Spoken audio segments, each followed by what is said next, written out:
Welcome to this step-by-step guide on how to share your Google Forms with the public. In this tutorial, you'll learn how to take your form from draft mode to being fully accessible for anyone to view and submit. Start by opening your web browser and navigating to Google Forms.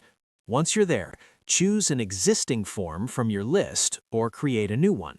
If you're using an existing form, take a moment to carefully review the questions, answer options, and overall settings to ensure everything looks exactly the way you want.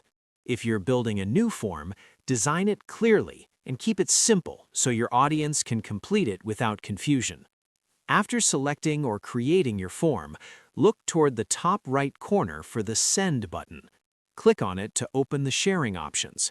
From there, select the link icon to generate your responder link. This link is the unique URL that allows people to access your form. Before sharing it, check your form's settings by clicking the Settings tab. Under the Responses section, make sure the form is set to accept responses and that any restrictions, such as requiring sign-in, are adjusted according to your needs. If you want your form to be truly public, ensure it is not limited to users within a specific organization.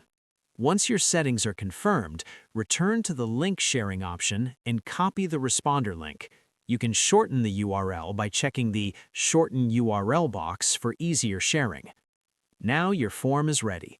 Paste the copied link into emails, social media posts, or your website so anyone with the link can access and submit responses. To summarize, open Google Forms, finalize your content, adjust your response settings, generate and copy the responder link, and share it with your audience.